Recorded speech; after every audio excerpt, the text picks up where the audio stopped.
नमस्ते, आदाब, सत श्री अकाल। स्वागत है आपका वन स्टॉप चैनल अध्ययन मैथ एंड साइंस मीनिया में। एक ऐसा चैनल जहां आपको मिलते हैं मैथ्स और साइंस दोनों के लेक्चर। तो दोस्तों, मैं हूं शालिनी और मैं आज आपके लिए लेके आई हूं class 10 life processes chapter biology हम लोग कर रहे हैं। आज की क्लास में हम लोग डाइजेशन इन ह्यूमन बींग्स के बारे में जानेंगे। बहुत इंटरेस्टिंग लेक्चर है, बहुत मजा आने वाला है आपको इसको पढ़ने में। ठीक है, तो जल्दी से नोटबुक और पेन लेके बैठ जाओ और हम लोग स्टार्ट करेंगे। कोशिश करेंगे कि आपको साथ के साथ याद होता जाए। ठीक है बेटा, तो चलो स्टार्ट करते हैं आज की क्लास। तो देखो, सबसे पहले हम बात करेंगे parts of human digestive system की। भाई, ये जो डाइजेशन का प्रोसेस होता है, इसके पार्ट्स कौन कौन से हैं, इंपॉर्टेंट पार्ट्स कौन कौन से हैं। तो देखो, सबसे पहले आ जाता है माउथ। ठीक है, माउथ से खाना जो है इनटेक होता है हमारा। ठीक है, फिर आता है ईसोफेगस, फिर स्टमक, फिर स्मॉल इंटेस्टाइन, फिर लार्ज इंटेस्टाइन। तो बेटा, ये सारे के सारे एक पूरी की पूरी एलिमेंट्री कैनल होती है जो कहां से स्टार्ट होती है, माउथ से स्टार्ट होती है और एनस पे जाके खत्म होती है। ठीक है, तो ये पूरी की पूरी एक कैनल है जो कहां से स्टार्ट हुई है, माउथ से स्टार्ट हुई है और कहां पर खत्म हुई है, ये एनस के अंदर जाकर खत्म हुई है। तो ये पूरी की पूरी एक कैनल है। ठीक, तो माउथ में जो सबसे पहले डाइजेशन का प्रोसेस हुआ है वो किसकी हेल्प से हुआ है? माउथ के अंदर क्या था ऐसा कि भाई डाइजेशन का प्रोसेस हुआ है? माउथ में टीथ होता है, टंग होते हैं, सैलिवरी ग्लैंड होते हैं जो सलाइवा को रिलीज करते हैं। सलाइवा में कुछ एंजाइम्स होते हैं। कौन से एंजाइम होते हैं? सैलिवरी अमाइलेस एंजाइम होता है जो कि फूड की डाइजेशन में इनिशियल में माउथ में हेल्प करता है, फूड के साथ मिक्स होके। ठीक, फिर खाना जाता है ईसोफेगस में, ईसोफेगस से स्टमक में पहुंचता है, स्टमक से किस में जाता है बेटा? स्मॉल इंटेस्टाइन में। अब स्मॉल इंटेस्टाइन में भी कुछ डाइजेस्टिव जूसेस होंगे। ठीक है, और लीवर और पेनक्रियाज जो है वो भी कुछ डाइजेस्टिव जूसेस को भेज देता है जिससे कि डाइजेशन में हेल्प मिलती है। उसके बाद खाना जाता है लार्ज इंटेस्टाइन में और फिर वेस्ट मटेरियल जो है एनस के थ्रू बाहर जो है वो एग्जिट हो जाता है। ऑलराइट, तो ये कुछ पार्ट्स हैं ह्यूमन डाइजेस्टिव सिस्टम के। अब ये देखो, ये ह्यूमन डाइजेस्टिव सिस्टम हमें दिया हुआ है पूरा का पूरा। ठीक, इसको एक बार हम लोग थोड़ा देख लेते हैं। देखो बेटा, सबसे पहले हमारा ये स्टार्टिंग कहां से हो रही है? स्टार्टिंग हो रही है सैलिवरी ग्लैंड से। और ये सैलिवरी ग्लैंड कहां लोकेटेड है? देखो, एक तो हमारे ईयर लोब के फ्रंट में, ठीक उसके नीचे दोनों साइड पे यहाँ पर लोकेटेड होते हैं सैलिवरी ग्लैंड, और बक्कल कैविटी के नीचे। तो 3 सैलिवरी ग्लैंड होते हैं। ठीक है, यहाँ पर 2 यहाँ पर और एक यहाँ पर बक्कल कैविटी के नीचे। ये क्या करते हैं? सलाइवा रिलीज करते हैं। ये क्या करते हैं? बक्कल कैविटी में सलाइवा रिलीज करते हैं। सलाइवा के अंदर सैलिवरी अमाइलेस होता है। सलाइवा में सैलिवरी अमाइलेस होता है बेटा। वो क्या करता है? वो खाने के साथ मिक्स होके डाइजेशन में हेल्प करता है। ठीक, इसके बाद आ जाता है एपिग्लोटिस। ये एपिग्लोटिस होता कहां पर है? देखो, एपिग्लोटिस ठीक हमारा एसोफेगस की साइड पे होता है। देखो, ये एपिग्लोटिस का काम क्या होगा?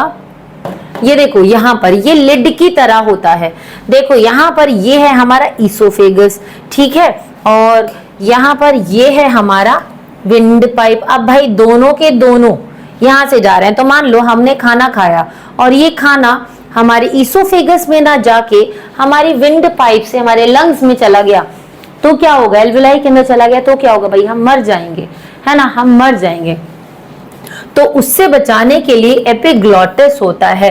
एपिग्लोटिस क्या होता है बेटा? एक लिड की तरह होता है, एक ढक्कन की तरह होता है जो विंड पाइप को बंद करके रखता है। ठीक है, फ्लेक्सिबल होता है, ये एयर के लिए सिर्फ खुलता है, बंद होता है। ऑलराइट, तो ये जो है एपिग्लोटिस जो है ये एक लिड की तरह होता है जो कि विंड पाइप को एसोफेगस से सेपरेट करता है। ऑलराइट, ये खाना जाने नहीं देता वहां पर, या पानी जाने नहीं देता। जो ईसोफेगस में जाना चाहिए ईसोफेगस में जाता है। अब ठीक है, एपिग्लोटिस है। ठीक है, यहाँ पर ये ईसोफेगस है। ईसोफेगस के बाद यहाँ पर ये स्टमक है। ठीक है, ये लीवर है। लीवर क्या करेगा? बाइल जूस सीक्रेट करेगा, डाइजेशन में हेल्प करेगा। इसके बाद यहाँ पर लीवर के नीचे है गॉल ब्लैडर। ठीक है, ये रहा गॉल ब्लैडर। फिर है पेनक्रिया, यहाँ पर ये है पेनक्रियाज, यहाँ पर ये लीफ लाइक स्ट्रक्चर दिख रहा है। फिर नीचे ये है स्मॉल इंटेस्टाइन। ठीक है बेटा, ये है लार्ज इंटेस्टाइन और नीचे होता है यहाँ पर ये है रेक्टम, और रेक्टम के नीचे है एनस। एनस से क्या होगा? जो भी वेस्ट मटेरियल है वो हमारी बॉडी से आउट हो जाता है। यहाँ पर अपेंडिक्स होते हैं। अपेंडिक्स में कुछ यूजफुल बैक्टीरियाज होते हैं जो डाइजेशन में हेल्प करते हैं। ऑलराइट, तो चलो अब हम डिटेल में देखते हैं कि एग्जैक्टली ये सब डाइजेशन का प्रोसेस हो रहा है स्टेप बाय स्टेप। तो हो कैसे रहा है, ठीक है। तो सबसे पहले बेटा हम माउथ की बात करेंगे। माउथ में हमारे पास क्या है, माउथ में हमारे पास है देखो सबसे पहले माउथ की बात करते हैं, ठीक है। सैलिवरी ग्लैंड अभी बीच में देख लेंगे इसके साथ ही। माउथ क्या है, ये हमारी ओपनिंग होती है। एलिमेंट्री कैनल बताया था अभी आपको, तो एलिमेंट्री कैनल की ओपनिंग है और किस चीज में हेल्प करी है, ये फूड के इंजेक्शन में, खाना खा रहे हैं हम, ठीक है, फूड के इंजेक्शन में हेल्प कर रही है। अच्छा, अब इसके बाद माउथ के पीछे बकल कैविटी लोकेटेड होती है, ठीक है। बकल कैविटी कहाँ लोकेटेड होती है, बिहाइंड द माउथ। इसको भी, बकल कैविटी को भी माउथ ही कंसीडर किया जाता है, ठीक है। बकल कैविटी को भी माउथ ही रेफर करते हैं। अब जो बकल कैविटी है बेटा, उसमें क्या क्या है, teeth and tongue. Buccal cavity में क्या क्या है, टीथ एंड टंग, ठीक है। टीथ क्या है, सेट ऑफ टीथ किस चीज में हेल्प करता है, मेस्टिकेशन ऑफ फूड, यानी कि फूड को चबाने में हेल्प करता है, उसको छोटे छोटे पार्ट्स में, छोटे छोटे टुकड़ों में तोड़ने में हेल्प करता है। टंग में टेस्ट बड्स होते हैं, वो क्या करती है, उसको खाने को टेस्ट करने में हेल्प करती है हमारी, और साथ में भाई उस खाने को जो हम खा रहे हैं उसको घुमाते हैं, कभी इधर लेके जाते हैं, कभी उधर लेके जाते हैं, तो उसमें कौन हेल्प कर रहा है, टंग हेल्प कर रही है ना। फिर उसके बाद सैलिवरी ग्लैंड्स होते हैं। ये जो सैलिवरी ग्लैंड्स होते हैं ये कहाँ ओपन होते हैं, ये बकल कैविटी में ओपन होते हैं और ये सलाइवा पोर करते हैं। ये कहाँ ओपन होते हैं बेटा, बकल कैविटी में ओपन होते हैं और ये क्या पोर करते हैं, सलाइवा पोर करते हैं, जिससे कि डाइजेशन का प्रोसेस इनिशिएट होता है, यानी कि स्टार्ट होता है। अब ये जो सलाइवा होता है, सलाइवा के अंदर कौन से एंजाइम्स होते हैं, सैलिवरी अमाइलेस। कौन सा एंजाइम होता है बेटा प्रेजेंट सलाइवा में, सैलिवरी अमाइलेस होता है, ठीक है। सलाइवा में कौन सा होता है, सैलिवरी अमाइलेस। रुको थोड़ा इधर लिख देते हैं इसको। सलाइवा में कौन सा ग्लैंड, कौन सा प्रेजेंट होता है एंजाइम बेटा, सैलिवरी, SALIVARY, सैलिवरी अमाइलेस, ठीक है। सैलिवरी अमाइलेस एंजाइम जो है वो प्रेजेंट होता है सलाइवा में, जिससे कि डाइजेशन का जो प्रोसेस है वो इनिशिएट होता है। ऑलराइट, चलो अब आगे देख लेते हैं, ठीक।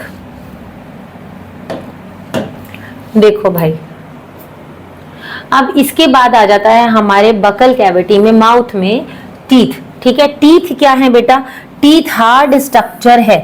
टीथ क्या है, हार्ड स्ट्रक्चर होता है बकल कैविटी का, ठीक है। Teeth is a hard structure present in the buccal cavity. कहाँ प्रेजेंट होता है, बकल कैविटी में।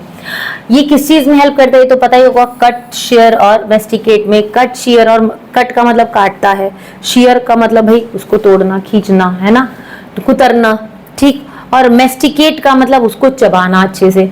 अब जो वर्टिकल सेक्शन होता है टीथ का, इसके मेन 4 लेयर्स हैं।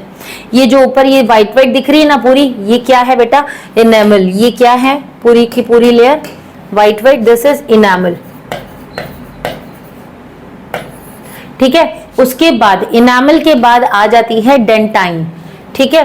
तो ये है डेंटाइन, ऑरेंज कलर का जो दिख रहा है आपको, दिस इज डेंटाइन, ठीक है। उसके बाद आ जाता है ये जो रेड रेड दिख रहा है ना, ये पल्प चैम्बर है, this is pulp chamber, this is pulp chamber, ठीक है। और उसके बाद सीमेंटम आ जाता है, CEMENTUM।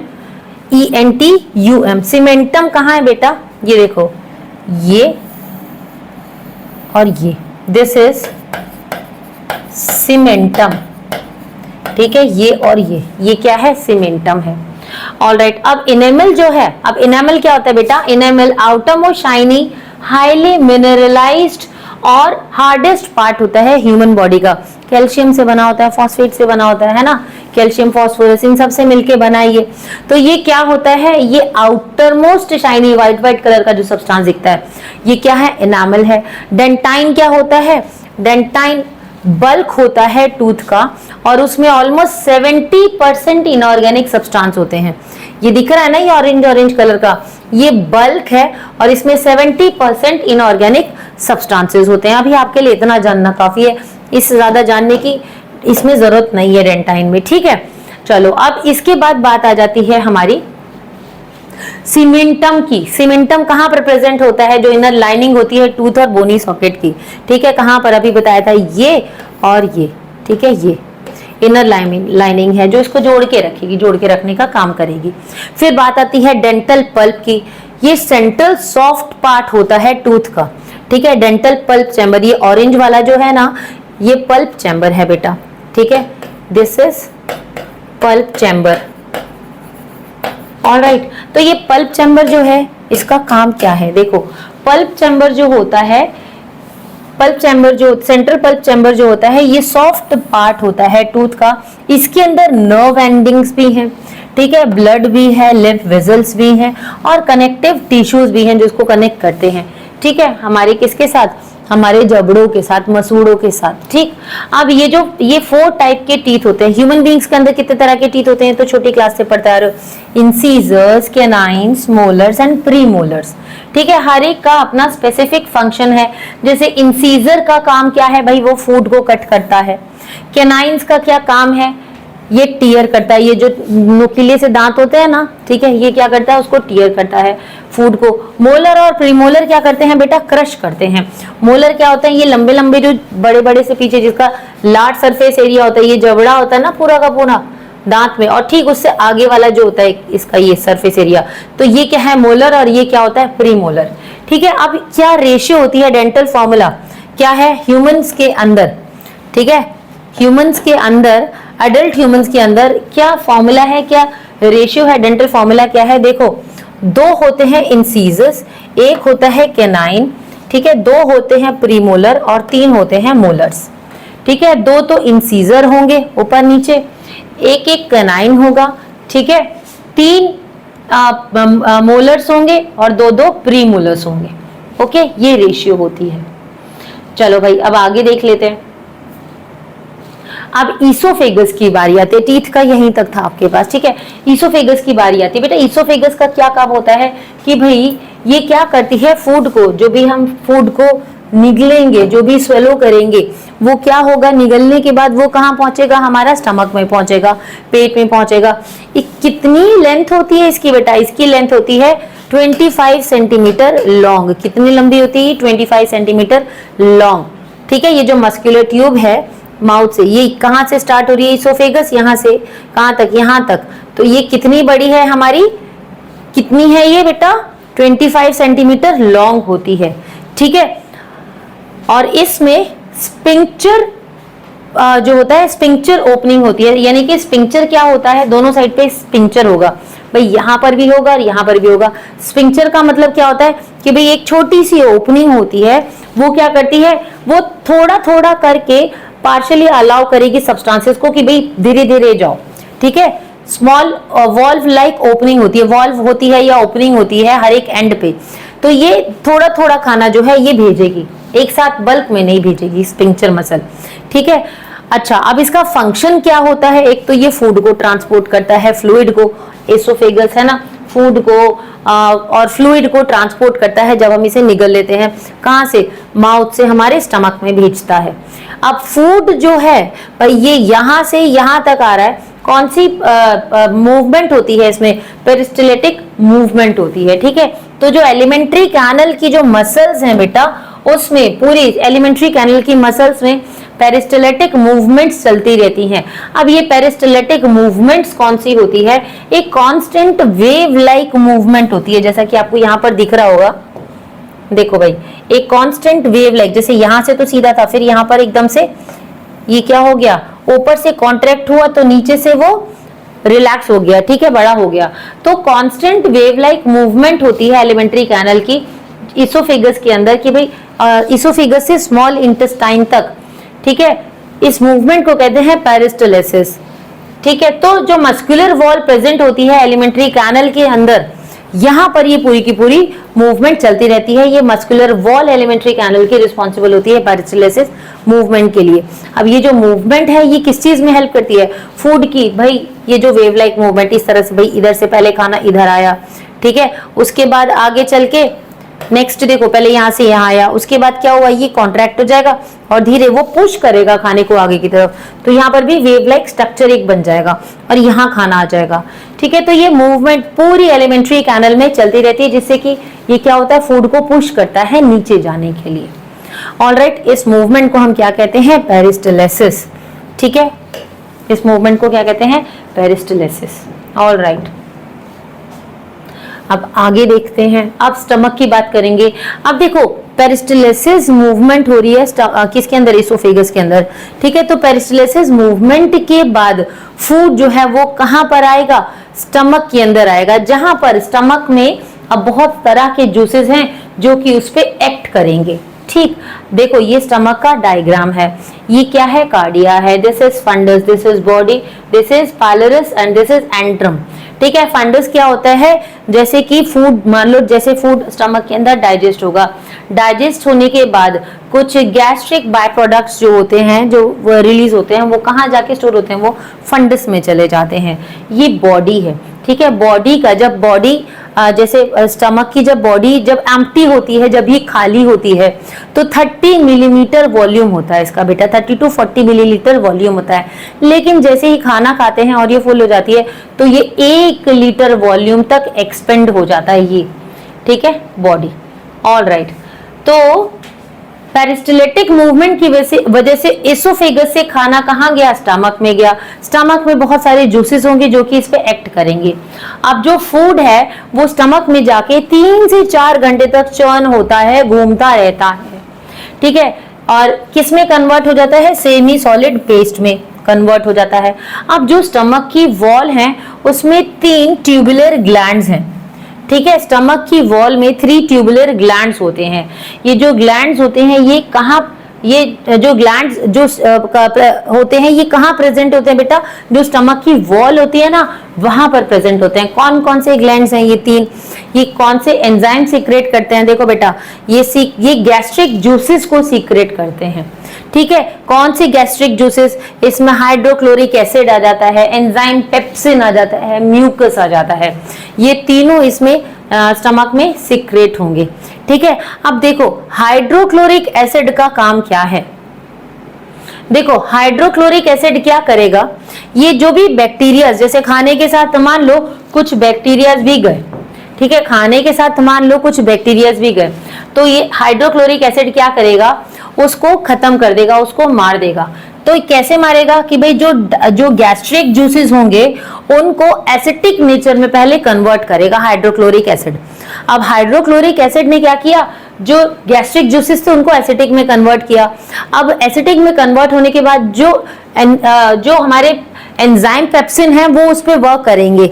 ठीक है, कैसे वर्क करेंगे कि अब ये जो एसिटिक में कन्वर्ट हो गया है, एंजाइम पेप्सिन उसको यूज करेंगे प्रोटीन को ब्रेक डाउन करने के लिए, प्रोटीन को तोड़ने के लिए जो एंजाइम पेप्सिन है वो इस एसिटिक को यूज करेंगे। ठीक है, और प्रोटीन को ब्रेक डाउन करके ये किस में कन्वर्ट कर देंगे बेटा, स्मॉलर मॉलिक्यूल्स में कन्वर्ट कर देंगे। ठीक है, अब ये जो प्रोटीन है, ये जो प्रोटीन का डाइजेशन है ये कहां से स्टार्ट हुआ, स्टमक से स्टार्ट हुआ। ठीक, इसीलिए कहते हैं कि दाल जो है वो रात को नहीं खानी चाहिए, क्योंकि दाल को डाइजेस्ट होने में 3 से 4 घंटे लगते हैं। ठीक है, दाल को डाइजेस्ट होने में बेटा 3 से 4 घंटे लगते हैं, इसलिए प्रोटीन की जो भी चीज खानी है ना वो दिन में खाओ, रात में मत खाओ। ठीक है, अब जो म्यूकस होता है, देखो यहाँ पर क्या हुआ भाई, HCl जो है उसने क्या किया, जो गैस्ट्रिक जूसेस थे उसको एसिटिक में कन्वर्ट किया, उस एसिटिक को पेप्सिन में यूज किया और प्रोटीन को ब्रेक डाउन किया, किस में कन्वर्ट किया, स्मॉलर मॉलिक्यूल्स में। अब इतना एसिटिक मीडियम है तो क्या होगा, ये स्टमक की वॉल से म्यूकस रिलीज होगा। ये म्यूकस क्या करता है, जो स्टमक की लाइनिंग होती है बेटा उसको प्रोटेक्ट करता है इस एसिटिक सिक्रेशन से, HCl के एसिटिक सिक्रेशन से उसको प्रोटेक्ट करता है। अगर मान लो ये म्यूकस सिक्रेट नहीं हुआ तो क्या होगा, स्टमक जो है हमारा उसमें अल्सर की फॉर्मेशन होने लगेगी। ये HCl इतना स्ट्रांग होता है कि ये एक ब्लेड को भी डाइजेस्ट कर सकता है। ठीक है, तो हमारा स्टमक भी तो से डैमेज हो सकता है, तो उस HCl से हमारे स्टमक को कौन बचाता है, जो म्यूकस की सीक्रेशन होती है वो म्यूकस हमारे स्टमक की जो लाइनिंग होती है उसको बचाता है। ठीक है, चलो ठीक है, अब हम बात करेंगे स्मॉल इंटेस्टाइन की। ठीक है, तो स्मॉल इंटेस्टाइन के अंदर भी पार्शियली फूड जो है वो डाइजेस्ट होगा। अब फूड जो है वो कहां से, देखो लार्ज इंटेस्टाइन से, सॉरी स्टमक से कहां पर मूव किया, स्मॉल इंटेस्टाइन में मूव किया। ठीक है, तो स्मॉल इंटेस्टाइन में पार्शियली डाइजेस्टेड फूड, स्टमक में जो भी पार्शियल डाइजेशन हुआ है वो अब कहां जाएगा बेटा, वो मूव डाउन हो जाता है और कहां आता है, आगे फॉरवर्ड मूवमेंट उसकी होती है स्मॉल इंटेस्टाइन में, वो आ जाता है। ठीक है, स्मॉल इंटेस्टाइन में जो फूड है ये कहां आ जाएगा, स्टमक से स्मॉल इंटेस्टाइन में। ठीक है, The exit of food from the stomach is regulated by sphincter muscle। यहाँ से देखो जो फूड स्टमक से एग्जिट हुआ था और स्मॉल इंटेस्टाइन में आया था, उसको कौन कंट्रोल कर रहा है, उसको किसने आगे फॉरवर्ड किया, उसको जो स्फिंक्टर मसल है उसने रेगुलेट किया। मतलब कि स्फिंक्टर मसल ने क्या किया, जैसा भी आपको बताया था कि भाई थोड़ा थोड़ा अमाउंट में वो अलाउ करेगा स्मॉल इंटेस्टाइन में जाने के लिए। ठीक है, तो it which releases it in small amount into the small intestine। ठीक है, धीरे धीरे करके स्मॉल इंटेस्टाइन में भेजेगा। अब स्मॉल इंटेस्टाइन जो है वो लार्जेस्ट पार्ट होता है एलिमेंट्री कैनल का। Small intestine is the largest part of the alimentary canal. इसको स्मॉल इंटेस्टाइन क्यों बोलते हैं, क्योंकि नैरो होती है। इसका जो रेडियस होता है या जो इसका जो डायमीटर होता है वो लार्ज इंटेस्टाइन के कंपेयर में छोटा होता है, इसीलिए इसको स्मॉल इंटेस्टाइन कहते हैं। ठीक है, तो स्मॉल इंटेस्टाइन जो होती है ये दो ग्लैंड से इसको सिक्रेशन मिलता है, एक तो लीवर से और पैनक्रियास से। क्या सिक्रेट करते हैं, ये डाइजेस्टिव एंजाइम्स को रिलीज करते हैं, एंजाइम्स को ये रिलीज करते हैं जो डाइजेशन में हेल्प करते हैं। ठीक है बेटा, अब देखो लीवर की अभी हमने बात की थी, तो लीवर एक्चुअली होता है क्या, लीवर का काम क्या होता है, लीवर का फंक्शन क्या होता है। देखो लीवर जो होता है वो लार्जेस्ट और मेजर डाइजेस्टिव ग्लैंड होता है ह्यूमन का। ठीक है, ह्यूमंस के अंदर लीवर कहां पर लोकेटेड होता है, अपर राइट हैंड पोर्शन में। ठीक है, ऊपर राइट हैंड साइड पे जो है लीवर वो प्रेजेंट होता है। कहां पर, राइट हैंड साइड में, कहीं यहां पर कहीं पर प्रेजेंट होता है। ठीक है, ऑफ द एब्डोमेन के राइट हैंड साइड पे। ठीक, ये जो ऑर्गन होता है किस कलर का होता है बेटा, डार्क रेडिश ब्राउन कलर का होता है, due to extensive blood supply. इसमें बहुत एक्सटेंसिव, बहुत हाई अमाउंट में ब्लड सप्लाई होती है, तो इसीलिए ये डार्क रेडिश ब्राउन कलर का होता है। अब इसके इंपॉर्टेंट फंक्शन क्या होते हैं लीवर के, ये समझ लो। सबसे पहला काम तो ये भाई बाइल जूस को सिक्रेट करता है। ठीक है, लीवर क्या करता है, बाइल जूस को सिक्रेट करता है। दूसरा कि डाइजेस्टिव ट्रैक्ट से जो भी ब्लड आ रहा है, जो भी बॉडी में ब्लड पास हो रहा है, वो कहां से फिल्टर होके जाएगा, वो लीवर से फिल्टर होता हुआ जाएगा। तीसरा, ये क्या डिटॉक्सिफाई करता है बेटा, जो मेटाबॉलिटीज होती हैं, जो एंटीडोट्स होते हैं, उनको ये डिटॉक्सिफाई करता है। मेटाबॉलिटीज क्या होती है कि भाई ह्यूमन की बॉडी जो है वो फूड से एनर्जी डिराइव करती है। ठीक है, एनर्जी डिराइव करने के बाद उसको एसिमिलेट करती है ना फूड से, उसने जो एनर्जी डिराइव की है उसके बाद वो होता है मेटाबॉलिज्म। अब जो एनर्जी डिराइव करी है वो किस लिए करी है, अपनी ग्रोथ के लिए, है ना, अपने लाइफ प्रोसेस के लिए एनर्जी डिराइव करी है, तो दैट इज मेटाबॉलिज्म। अब वो एनर्जी डिराइव करने के बाद कुछ वेस्ट प्रोडक्ट रह जाएगा, कुछ बाय प्रोडक्ट रहेगा, वो कहलाता है मेटाबॉलिटीज। उसको कौन डिटॉक्सिफाई कर रहा है, उसको लीवर डिटॉक्सिफाई कर रहा है। एंटीडोट्स हो गए, जैसे कुछ डेंजरस पॉइजन्स हो गए, उनको भी कौन डिटॉक्सिफाई कर रहा है, लीवर डिटॉक्सिफाई कर रहा है। ठीक है, अब लीवर और क्या काम कर रहा है भाई, बाइल जूस भी बना रहा है, ब्लड को भी फिल्टर कर रहा है। ठीक है, मेटाबॉलिटीज, एंटीडोट्स को ये डिटॉक्सिफाई कर रहा है। ठीक, और क्या काम कर रहा है, ये भाई प्रोटीन भी बना रहा है। ठीक है, जो कि important for blood clotting and other function. अब ये जो प्रोटीन है ये किस काम आता है, ब्लड क्लॉटिंग के भी काम आता है, और भी दूसरे इंपॉर्टेंट फंक्शन है भाई, इसमें ग्रोथ भी हो रही है। ठीक है, इसमें मसल्स भी बन रही हैं, बहुत सारी चीजें हो रही हैं। और ये क्या कर रहा है, ये it stores and releases glucose. यहाँ पर ग्लूकोज स्टोर भी हो रहा है और रिलीज भी हो रहा है। ठीक है, ग्लूकोज में, किसमें, लीवर के अंदर। और the it process haemoglobin from the dead and worn out RBCs for the iron content. अब आयरन कंटेंट के लिए ये क्या कर रहा है, जो डेड और वर्न आउट आरबीसीज हैं उसमें से जो हीमोग्लोबिन है उसको प्रोसेस कर रहा है, उसको निकाल रहा है। ठीक है, और क्या काम कर रहा है, ये हार्मफुल अमोनिया जो होता है उसको ये कन्वर्ट कर रहा है और to urea takes place in the liver. ठीक है, ये जो यूरिया है, यूरिया में से जो हार्मफुल अमोनिया है उसको अलग कर रहा है। ठीक है, ठीक, ऑल राइट। अब आगे देख लेते हैं हम लोग। देखो अब हम बात करेंगे पेनक्रियास की। देखो अब जो हमने अभी बात की थी लीवर की, ठीक, लीवर के बाद पेनक्रियास की बात करते हैं। तो पेनक्रियास क्या करते हैं? पेनक्रियास बेटा पेनक्रिएटिक जूसेस को सीक्रेट करते हैं। कौन से पेनक्रिएटिक जूसेस? ट्रिप्सिन और लिपेस। ठीक है, ट्रिप्सिन और लिपेस ये पेनक्रिएटिक जूसेस हैं जिनको पेनक्रियास सीक्रेट कर रहा है। अब देखो इनका काम क्या होता है? ट्रिप्सिन का काम होता है प्रोटीन को ब्रेक डाउन करना। फर्दर स्टमक में भी ब्रेक डाउन हुआ था, अब ये फर्दर कहां पर और कहां ब्रेक डाउन होगा? ट्रिप्सिन उसको ब्रेक डाउन करेगा कहां पर? स्मॉल इंटेस्टाइन में। स्मॉल इंटेस्टाइन में जो ड्यूडेनम होता है, जो अपर पार्ट होता है ना स्मॉल इंटेस्टाइन का, वहां पर ब्रेक डाउन होगा। ठीक है, तो ये जो एंजाइम होते हैं अमाइलेस एंजाइम है, ये ब्रेक डाउन स्टार्च को ब्रेक डाउन करेगा। ठीक है, ट्रिप्सिन एंजाइम जो है ये प्रोटीन को ब्रेक डाउन करेगा, और जो लिपेस एंजाइम है ये एम्यूलिफाइड फैट्स को ब्रेक डाउन करेगा। एम्यूलिसिफाइड फैट्स कौन से होते हैं? एम्यूलिसिफाइड फैट्स होते हैं बेटा जैसे जो फैट आपका जब फैटी एसिड और ग्लिसरॉल में कन्वर्ट हो जाता है, ठीक है, तो एम्यूलिसिफाइड फैट कहलाता है। ऑलराइट, उसको ब्रेक डाउन करता है।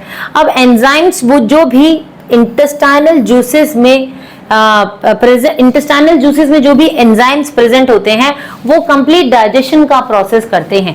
वो क्या कर रहे हैं भाई? जो कॉम्प्लेक्स कार्बोहाइड्रेट्स है उसको किस में कन्वर्ट कर रहे हैं? उसको ग्लूकोज में कन्वर्ट कर रहे हैं, प्रोटीन्स में कन्वर्ट कर रहे हैं, अमाइनो एसिड में कन्वर्ट कर रहे हैं। ठीक है, और फैट्स को वो किस में कन्वर्ट कर रहे हैं? फैटी एसिड और ग्लिसरॉल में। ऑलराइट, तो जो कार्बोहाइड्रेट्स है उसको ग्लूकोज में कन्वर्ट कर रहे हैं, जो प्रोटीन है उसको अमाइनो एसिड में कन्वर्ट कर रहे हैं, और फैट्स को किस में कन्वर्ट कर रहे हैं? फैटी एसिड एंड ग्लिसरॉल में। ऑलराइट, समझ आ गया? तो ये सब प्रोसेस कहाँ हो रहा है बेटा? पेनक्रियाज के अंदर हो रहा है। क्या क्या हुआ? पेनक्रिएटिक जूसेस इसने जो है वो सीक्रेट किए। कौन से pancreatic juices? Pancreatic amylase, trypsin और लिपेस। पेनक्रिएटिक अमाइलेस ने क्या किया? स्टार्च को ब्रेक डाउन किया। स्टार्च को ब्रेक डाउन किया तो किस में कन्वर्ट किया? उसको शुगर में कन्वर्ट किया। ठीक है, ट्रिप्सिन एंजाइम ने प्रोटीन को ब्रेक डाउन किया, और लिपेस ने एम्यूलिसिफाइड फैट को ब्रेक डाउन करके किस में कन्वर्ट किया? फैटी एसिड और ग्लिसरॉल में। ऑलराइट, तो ये प्रोसेस कहाँ हुआ? पेनक्रियाज में। पेनक्रियाज से जो जूसेस सीक्रेट हुए थे, ठीक है, वो कहाँ गए थे? ये गए थे स्मॉल इंटेस्टाइन के अपर पार्ट में, ड्यूडेनम में गए थे। अब देखो डाइजेशन के बाद जो मॉलिक्यूल्स होते हैं ये बहुत छोटे हो जाते हैं। ठीक है, डाइजेशन के बाद जो मॉलिक्यूल्स होते हैं फूड के ये बहुत छोटे हो जाते हैं, और ये कहां पर ऑब्जर्व होते हैं? जो वॉल्स होती है ना स्मॉल इंटेस्टाइन की, बेटा ये देखो ये वॉल्स हैं स्मॉल इंटेस्टाइन की, यहाँ पर ऑब्जर्व होंगे। यहाँ पर बहुत सारी ब्लड कैपिलरीज होती हैं। ठीक है, तो यहाँ पर ऑब्जॉर्प्शन का प्रोसेस होगा, जो भी उससे न्यूट्रिएंट्स मिलेंगे। ठीक है, और ये ब्लड कैपिलरीज में से सीधा ब्लड में मूव कर जाएंगे। अब जो स्मॉल इंटेस्टाइन होता है ये कौन सा रीजन होता है? यहाँ पर अब्जॉर्प्शन का प्रोसेस चल रहा है। ठीक है, डाइजेस्टेड फूड के, क्योंकि रीजन क्या है? इसमें बहुत सारी विलाय प्रेजेंट है। ठीक है, इसमें बहुत सारी विलाय प्रेजेंट होती हैं। विलाय क्या होती है बेटा? स्मॉल फिंगर लाइक प्रोजेक्शन होता है। ठीक है, स्मॉल इंटेस्टाइन के अंदर स्मॉल फिंगर लाइक प्रोजेक्शन होता है, जो कि अब ये फिंगर लाइक प्रोजेक्शन जो है ये सरफेस एरिया बढ़ा देता है। अब जैसे मान लो आपने इतना बड़ा, जितना बड़ा स्टाइलस है इतना बड़ा आपने क्या लिया? एक मेटल वायर ली। ठीक है, और इतना ही बड़ा आपने एक स्प्रिंग लिया, तो किसका भाई सरफेस एरिया बड़ा होगा? किसकी लेंथ ज्यादा बड़ी होगी? अगर आपने स्प्रिंग को जिसकी सेम लेंथ है उसको आपने खोला तो आप देखोगे उसका सरफेस एरिया ज्यादा होगा ना, उसकी लेंथ जो है वो ज्यादा होगी। तो ये जो वाइंडिंग्स होती हैं, ये जो फिंगर लाइक प्रोजेक्शंस होती हैं, ये क्या करती हैं? विलाय में भी जो स्मॉल इंटेस्टाइन होता है उसका अब्जॉर्प्शन एरिया बढ़ा देती हैं, उसका सरफेस एरिया जो है वो बढ़ा देती हैं, जिससे कि जो अब्जॉर्प्शन रेट है ना न्यूट्रिएंट्स का वो बढ़ जाता है। ठीक है, अब ब्लड स्ट्रीम से जो डाइजेस्टेड फूड है वो बॉडी के बाकी पार्ट्स में पहुंचता है। ठीक है। ब्लड स्ट्रीम से digested food reaches all parts of the body, और यहाँ पर ये जो सेल हैं उसको एसिमिलेट करते हैं, यानी कि इससे एनर्जी डिराइव करते हैं। अब ये जो डाइजेस्टिव फूड है ये अब हमारी बॉडी के लिए यूजफुल नहीं है। अब हमारी बॉडी क्या करेगी, हमारी बॉडी इसको immediately the digested food which is not used by our body immediately is stored in the form of carbohydrate। अब जो digested food हमारी बॉडी के लिए यूजफुल नहीं है उस टाइम पे, इमीडिएटली यूज नहीं करना, तो उसको वो क्या करेगा, उसको वो कार्बोहाइड्रेट की फॉर्म में स्टोर कर देगा, जिसको हम क्या बोलते हैं, ग्लाइकोजन। और कहां पर ये स्टोर करेगा, हमारे लीवर के अंदर। ठीक है, तो ग्लाइकोजन जो है ये कार्बोहाइड्रेट की फॉर्म होती है, जो कि हमारी बॉडी अब इसको इमीडिएटली तो यूज करना नहीं चाह रही है, तो वो लीवर में जाके स्टोर हो जाएगा। ऑल राइट, अब आगे देखो, तो लार्ज इंटेस्टाइन ह्यूमंस के अंदर बेटा कितना बड़ा होता है, उसकी लेंथ कितनी होती है, 5 फीट लॉन्ग होता है लार्ज इंटेस्टाइन। ठीक है, अब इसके 2 रीजन होते हैं, मेन 2 रीजन होते हैं। देखो, एक तो ये होता है कॉलन। ठीक है, ये जो रीजन दिख रहा है ना आपको, इसको दूसरे कलर से रिप्रेजेंट कर देते हैं। देखो, ये जो रीजन दिख रहा है ना, ये है कॉलन। ठीक है, ये पूरा यहां से यहां तक का, ठीक है, ये कॉलन है। ठीक है, और नीचे दिस इज रेक्टम, ये क्या है, रेक्टम है। ठीक, दिस इज कॉलन, ये है कॉलन और ये है रेक्टम। ठीक है, अब ये जो रीजन होता है लार्ज इंटेस्टाइन का, देखो इसको कहते हैं दिस इज इल्म, दिस इज इलियम। ठीक है, ये है इलियम। इलियम के बाद का रीजन जितना भी है ना, ये पूरा कॉलन है, और कॉलन के बाद आ जाता है रेक्टम। ठीक है, अब कॉलम जो है इसको, इसके भी 3 रीजन होते हैं बेटा। एक होता है असेंडिंग कॉलन, एक होता है ट्रांसवर्स कॉलन, और एक होता है डिसेंडिंग कॉलन। ठीक है, देखो इसको हम मार्क कर देते हैं, ascending colon, transverse colon and descending colon. Ascending colon कौन सा है, दिस इज असेंडिंग कॉलन। ठीक है, ट्रांसवर्स कॉलन कौन सा है, ये ट्रांसवर्स कॉलन है, और ये डिसेंडिंग कॉलन है। ठीक है, तो ये हो जाएगा ट्रांसवर्स कॉलन और ये हो जाएगा डिसेंडिंग। तो नंबर इसमें लगा दिए, उसके हिसाब से देख लेना। ये असेंडिंग कॉलन है, ये वाला। ठीक, उसके बाद ये ट्रांसवर्स कॉलन है, और उसके बाद डिसेंडिंग कॉलन की बात की थी तो ये डिसेंडिंग कॉलन है, और उसके नीचे रेक्टम है। ठीक है, तो बेसिक, अगर हम एक बेसिक फंक्शन की बात करें लार्ज इंटेस्टाइन के, तो लार्ज इंटेस्टाइन का बेसिक जो फर्स्ट फंक्शन है बेटा, वो क्या होता है, प्राइमरी फंक्शन क्या होता है लार्ज इंटेस्टाइन का, कि भाई यहाँ पर अब्जॉर्प्शन हो रहा है, किसका, वाटर और इलेक्ट्रोलाइट का अब्जॉर्प्शन हो रहा है। ठीक है, सेकेंड इसका फंक्शन क्या होता है कि जो वाइटामिन होते हैं, वाइटामिन की यहाँ पर भाई वाइटामिन जो है यहाँ पर डाइजेस्ट भी हो रहे हैं, और कहीं ना कहीं वाइटामिन की फॉर्मेशन भी हो रही है। ठीक है, प्रोड्यूस भी हो रहा है वाइटामिन। थर्ड इसका बेसिक फंक्शन होता है, यहाँ पर जो फीसिस होते हैं, फीसिस को यहाँ से रिमूव, यहाँ से कहीं ना कहीं प्रोपेल किया जाता है, किसकी तरफ, भाई फॉर्मिंग भी हो रही है फीसिस की यहाँ पर, और उसकी प्रोपेलिंग भी हो रही है टुवर्ड्स रेक्टम।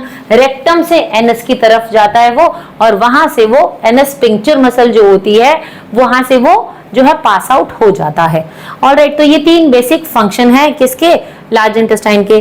तो at the basis of ascending colon, जो असेंडिंग कॉलन होता है, यहाँ पर एक स्मॉल फिंगर लाइक प्रोजेक्शन आपको दिख रही होगी, है ना, ये क्या होती है, दिस इज अपेंडिक्स। अपेंडिक्स में क्या होता है, अपेंडिक्स में कुछ यूजफुल बैक्टीरियाज होते हैं जो कि फूड की डाइजेशन में हेल्प करते हैं। ऑलराइट, अब रेक्टम जो है वो कहाँ ओपन होता है, जाकर एनस में ओपन होता है। ठीक, एनस के अंदर, एनस जो होता है ये इंटरनल और एक्सटर्नल एनल स्पिंक्चर होता है। ठीक है, ये क्या करता है, ये स्लोली स्लोली सब्सटेंस को अलाउ करता है पास ऑन होने में। ठीक, तो ये था हमारा लाइफ प्रोसेस का न्यूट्रिशन टॉपिक। आई होप आपको समझ आया होगा। नेक्स्ट वीडियो में हम लोग डिस्कस करेंगे रेस्पिरेशन। ऑलराइट, तो keep practising, keep learning, and if you like our videos then please like, comment, share and subscribe our channel. Till then, bye.